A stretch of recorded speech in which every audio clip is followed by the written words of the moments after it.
Hey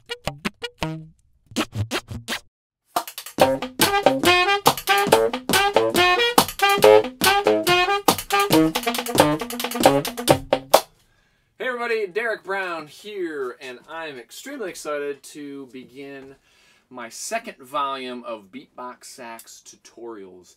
And as you can see, I'm on the road here in my RV, traveling around the US, and for my 50/50 tour, promoting my new album, where you can hear lots of new stuff and all these techniques that I'm using in context, and hopefully I can see you somewhere in one of the 50 states.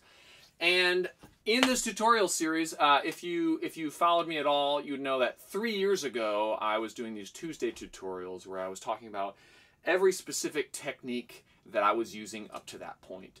And it's been 3 years since then, and I've evolved a lot. My sound has changed a lot. I've worked on some new techniques, borrowed some new things, developed my own, and I've got a lot of exciting new stuff to share with you. Also some different ways to explain some concepts that people have mentioned having trouble with, like slap tonguing, double tonguing, things like that. And I will get, in the future, I'm going to be releasing these every 2 weeks. In between there, I also am going to have videos on just like insider sax stuff. Also on my Instagram page, BEATBoX SAX. I'm going to be just kind of doing like life on the road stuff, staying sane on the tour, and on my Facebook page, Derek Brown Saxophone, just kind of stuff about like survival in the music industry. But here, I'm going to be getting to some new things, like various things I do with singing and playing, or vocalizing and playing. Things like playing with rings, which I do a lot if you've heard my music. Things like with stomping, things like record scratching. I've had a lot of people ask about that, and I didn't get to that in the last series. But today, I wanted to go over kind of redo an overview of BEATBoX saxophone and what that is for me.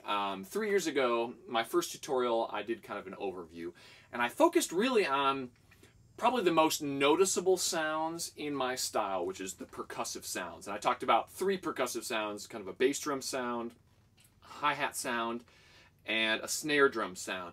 Now, obviously, if you listen to my playing, I'm doing a lot more than just sounding like a drum set. I'm trying to have bass lines and melodies in there, and maybe some harmony things as well.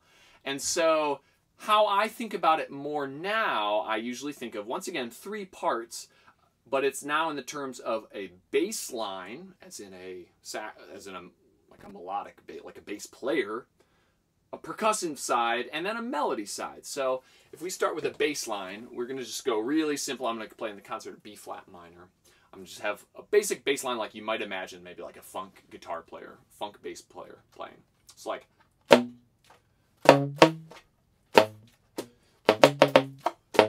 Now, what am I doing there? If you notice, if you play saxophone, I'm not doing the normal articulation, the normal tonguing. I'm actually slap tonguing.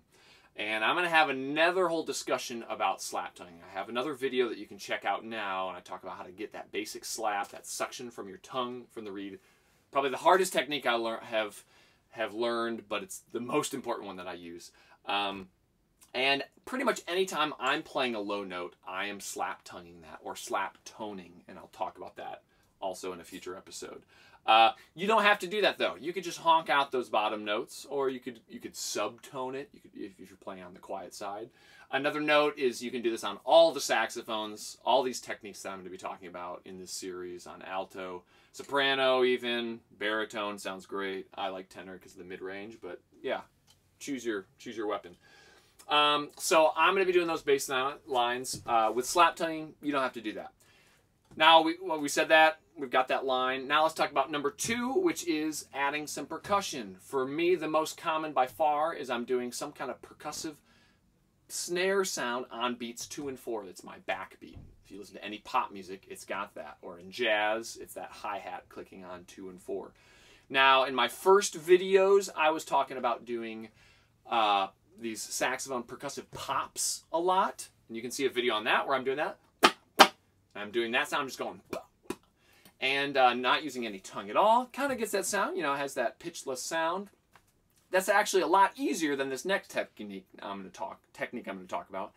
However, this next technique is what I have evolved to using almost all the time for my backbeat, because it just has a clean pop, and that's the open slap. I'll talk more about that in a future episode with slap tonguing. In the past, I've referred to this as slap crack because it has this almost like a whip crack sound, but it's also known as open slap tonguing. So I'm going to play that bass line, and I'm going to alternate playing a bass note on 1 and playing a slap on 2, a bass note on 3, slap on 4.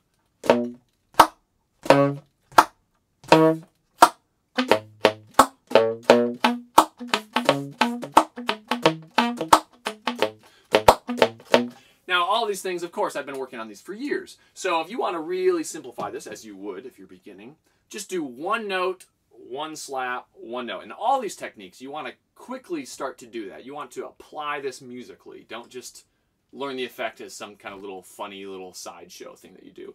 See if you can incorporate it into your regular playing. So I'm just going to play a concert B flat, my C on tenor, and I'm just going to go. Now, gradually, we're just going to make that more complex. Technically, that could be considered a bass line and a percussion line. But let's make it more complex. Let's change the notes. And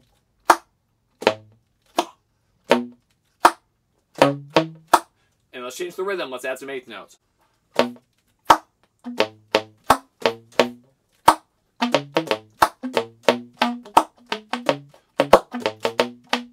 There we go.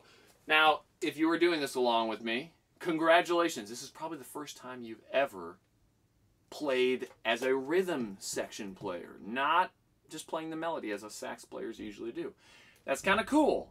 Just a different role. So with just that, you know, you could do lots of cool things like duos, trios, where you're playing the bass line and somebody else is improvising, playing the melody, and then you could switch around, of course. But I think that's pretty exciting. And now, however, I personally don't want to stop there because I like doing these shows by myself and seeing if I can get not just the rhythm section parts, but also the melodies. We love melodies. We want to hear melodies. And I remember hearing the great Bobby McFerrin, the great vocalist, do something similar where he would sing a bass line, ba-doo-doo, ba-doo, ba-doo, ba-doo, ba-doo-doo, add percussion, ba-doo-doo, ba-doo, ba-doo, ba-doo-doo, with his hand often. And then where he would put the melody, you can't just sing any 2 notes at the same time, just like on the sax. However, you can sing in the spaces. You play a bass note, you rest, you play a bass note, let's play bass note, melody, bass note, and you jump way up to a higher register, and it's a little bit more obvious that it's like, oh, it's like 2 different lines.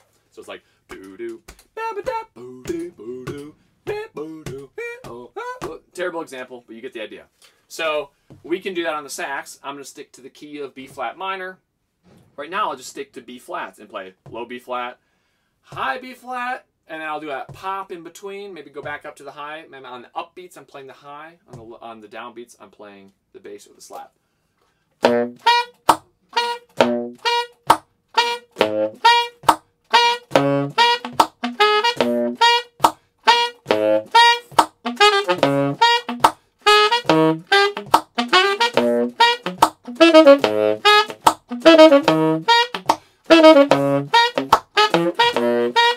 Obviously, I started adding and making it more and more complex. How did I do that? Is my brain just thinking faster of these? Of course not. I started super, super duper duper slow. I often wrote this stuff down. C, C, pop, maybe an X, C, B flat, C, pop, E flat, D, and just slowly go through it. And then soon enough, you'll find, oh, it's not too hard thinking. It's like left hand, right hand on a piano. And then you've got it. Now, of course, if you've listened to my stuff, I don't just stop there. You can hear that I often like to have kind of a constant kind of clicking going on with my rings in the background.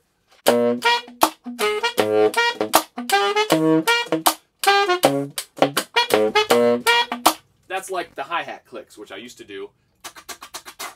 Now a lot of times I do it on the finger because I can do it at the same time. Then also I often relegate the bass drum sound to my foot, and I'll talk about that in the future. And then just not to mention adding other different sounds like singing words, singing tones, and we can go from there. And so hopefully that's explains at least the basics of what I'm doing. In the future, I'm going to talk a lot more about these specific sounds and a bunch that I haven't even talked about. And in the meantime, check out these past BEATBoX SAX tutorials that I've done where I talk about all these things. Hopefully you're well on your way to, at the very least, just kind of trying to experiment with some new sounds in your playing. So if you like what you see, please subscribe if you want to see more. Check out those other videos that I mentioned on Instagram and Facebook. If you're interested in my album, this is available kind of everywhere, digital and streaming. And I also have sheet music available where you can see a lot of this stuff broken down, as well as descriptions of the techniques in the front, and that's on DerekBrownSax.com. And hopefully I'll see you somewhere in the US, and take care. I gotta hit the road.